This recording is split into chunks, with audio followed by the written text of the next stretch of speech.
You are expanding more rapidly in these physical times than ever before. And these are, because they are the most leading edge times, they are most fast moving times, and they are also the most potentially joyful times. When this energy moves fast and you're up to speed with it, you soar. You feel exhilaration and appreciation. It's fantastic.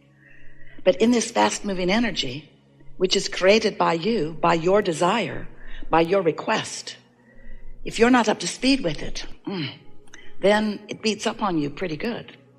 Sort of like if you're going 100 miles an hour and you hit a tree, a problem. 2 miles an hour, not such a problem. 100 miles an hour, problem. You're going about 1,000 miles an hour in relationship to that analogy. In other words, things are really moving fast. And so you want to be up to speed. And that's why we are eager to talk with you about energy and about how the universe works and how it's managed by the law of attraction. We want to help you to understand how you fit into all of this, your important place. You are so much more than these physical bodies. You are extensions of source energy. And the non-physical part of you, that part of you that exists eternally, still remains in what you would call the non-physical realm, while you have come forth as consciousness into this body. But that non-physical part of you still exists. Sometimes humans call that your soul. We like to call it your inner being, but we want to call it your conscious, aware of you in every moment in time inner being. We want to call it that part of you that is aware of all that you've become, who stands as that fullness of all that you are, who is aware of what you are doing now, even as you are sifting through contrast. That part of you who guides you and leads you and calls you into the furtherness of that which you are about. You are the creator of your own reality. And as you stand in these physical bodies, it is the most important perspective that ever could be. But you've got backup that is indescribable in terms of clarity and confidence and knowledge. So your inner being knows where you stand in your physical bodies in relationship to everything that you desire, where you stand in relationship to it, and is calling you through a projection of ideas and impulses all day, every day. Now, whether you hear those impulses, whether you receive those ideas from your very high-flying, pure positive energy, no resistance inner being, whether you hear that calling or not, has to do with what you've got going on vibrationally. If you're in a bad mood, you can't hear that. If you are angry or frustrated or fearful, you can't hear it.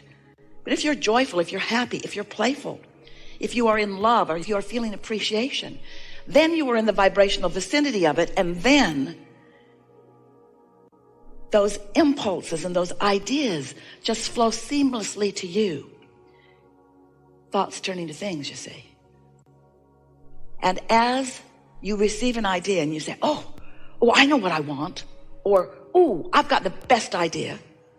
That's you in the receiving mode. That's you continuing the journey of your creation, of launching rockets, your rockets gestating in law of attraction, building them to greater and greater momentum and potential. And then you being in the vibrational place where you receive the idea, because you've tuned your tuner to where your tuner must be tuned in order to be in concert with who you really are. Don't you love knowing that? Don't you love knowing that the way you feel is your indicator of whether you're in the receiving mode of your own inner being or whether you're in the receiving mode of your mother? Oh, well. That wasn't fair. True, but not fair.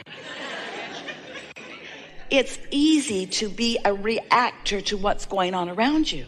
And so as you are observing things and reacting to them, very often your vibrational output is mimicking something that you're observing rather than your vibrational output being something that you are deliberately accomplishing.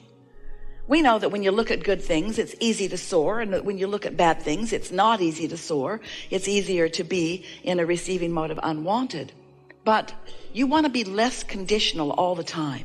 You don't want to be dependent upon things to perform for you or people to perform for you so that you can respond or react in a positive way. You want to be so stable that it doesn't matter what the conditions are doing. You're not a responder or a reactor to the conditions. You are tuned into the frequency of who you are, and therefore you are controlling the conditions of your life experience. And oh, we know you so well. And unless you are controlling the conditions of your experience, you are not the hands in the clay deliberate creator that you came here to be, and you are not liking it one bit. You know that feeling of somebody did something and they shouldn't have done it, and how mad you are at them for doing it? That's not the receiving mode. You know the feeling that you used to be happier because that person used to treat you in a different way, and now you're not that happy because that person is not holding you as their undivided attention? That's not the receiving mode. You know that not having enough money in the bank and worrying about it when you go to the mailbox, that's not the receiving mode for the financial abundance that you're looking for. In other words, you got to find a way to feel beyond what is, or what is cannot change.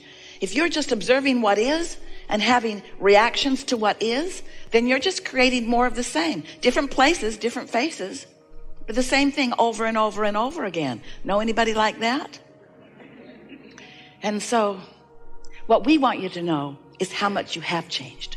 What we want you to know is how much life has caused you to create a vibrational reality. What we want you to know is who you really are and what you are on the precipice of. What we want you to know is what you have created and what all of us are focused upon, and what is so easy. Now you know you want it, for you to bring it to fruition, but you cannot focus on its absence and bring it to fruition at the same time. And your needing to see it, hear it, smell it, taste it, touch it is what messes you up. If you could accept that it exists, can you? Say yes, but you don't mean it yet. If you can accept that it exists and you can enjoy the feeling of it, let's say that you could use an extra $100 or $200 or $300,000 now. In fact, let's say that not only could you use it, but you really need it. There's just stuff's been going on. Let's say you need it. You need it.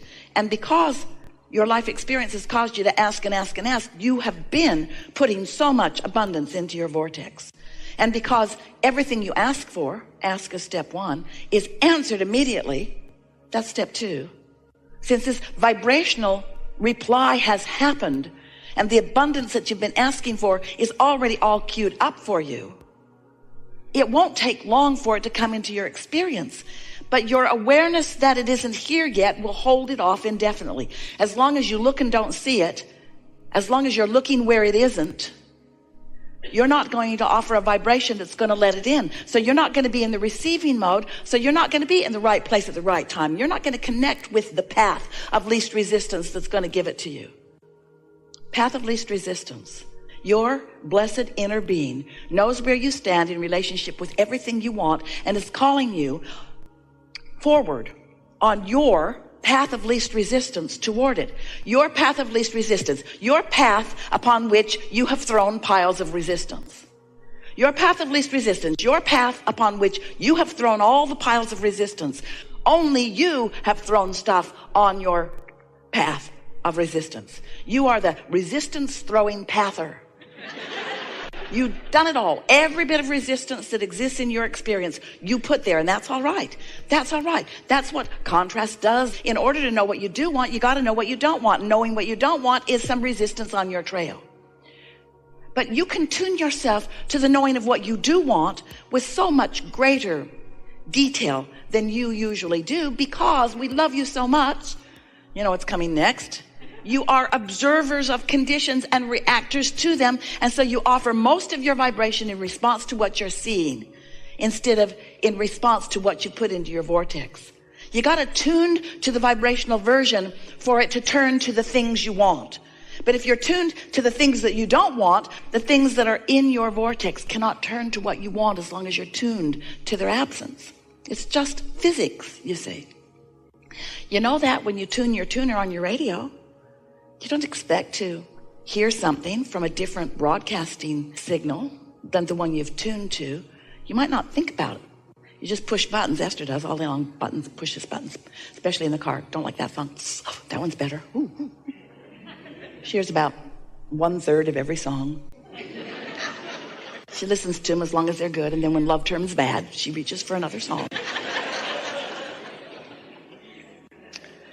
So as you understand the tuner of your radio. We want you to understand the tuner of your vibrational frequency. We want you to understand that how you feel is your indication of whether you are in the receiving mode of who you really are and what your vortex has come to be, or whether you are in the receiving mode of overwhelmment, or the receiving mode of anger, or the receiving mode of fear, or the receiving mode of deep depression. In other words, you're in the receiving mode of something all the time.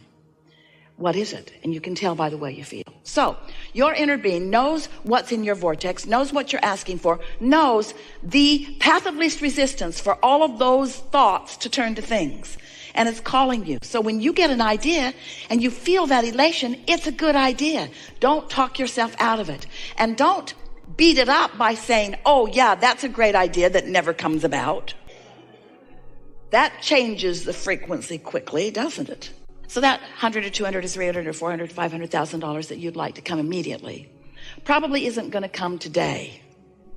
But you could find within just a little bit of time a feeling of prosperity that would put you in the receiving mode of the path to it. And the thing about it, you think that you want it to be a very quick, short path, and we understand that, and it can be.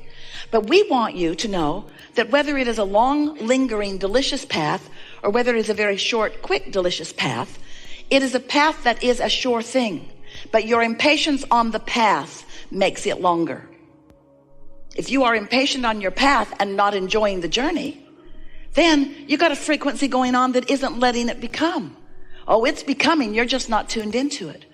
And we wonder sometimes why you don't cash in your vibrational chips on a more ongoing basis. It's like you pull the rubber band back, suffer, plague, desolence, discomfort, back, unhappiness, back. This is a rocket that's going to the moon. I can't let go yet. I'm too mad.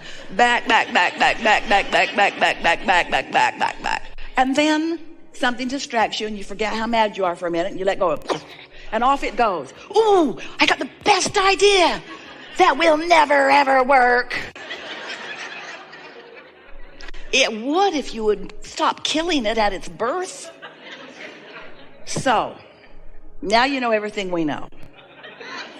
You create your own reality, and you have created a magnificent reality, and it's time for you to begin to feel the beauty of it in order to see and hear and smell and taste and touch the details of it. And we know it's more fun for you when the good stuff comes out where you and others can see it and play with it. We get that. We know that there's something nice about creating in a physical setting. But have you ever wondered, how did your economy get so big in just the last 10, 20, 30, 40, 50, 100 years? How did it get so big? Are they trucking it in from other planets? You see any pipelines in the sky? Or are these thoughts that are turning to things? You are a creator in the most dynamic platform of creation that has ever existed. And we are so looking forward to you acknowledging that that is so, and beginning the deliberate managing of your own vibrational frequency so that you can more often be in the receptive mode of the ideas, because that is the sweet spot. Oh, sifting and sorting through contrast isn't so sweet, but it's necessary, and it's something that you do naturally. It's not even something you have to think about. That's step one. It just happens. Step two is not your work at all. That's source energy and law of attraction, gathering up everything that you want, gathering all the cooperative components, getting it ready for you to be ready. Step three is you get into the receptive mode. That's where all your work is, which means, now we know this is tough to take, but you got to find a way to be happy. It's a big price to pay, we know. And do you know you would be? It's like the cork that is bobbing on the surface of the water. That's where that receiving mode is. That's where happiness is. Now you can hold it under the water as you focus on this that's gone wrong, and this that's gone wrong, and this that's gone wrong, and this that's gone wrong. You can waterload that cork pretty good. But when you let go of it, it's going to go back to the surface. That's where happy is. You don't have to work for your happy. You just have to stop doing those things you do that don't let the happy be there. When you wake up, you have a greater chance of happiness until you remember yesterday. And so, if we've convinced you that you can change your mood, you can. If you care enough, you can change your mood. You will be happy if you don't think the thoughts that make you unhappy.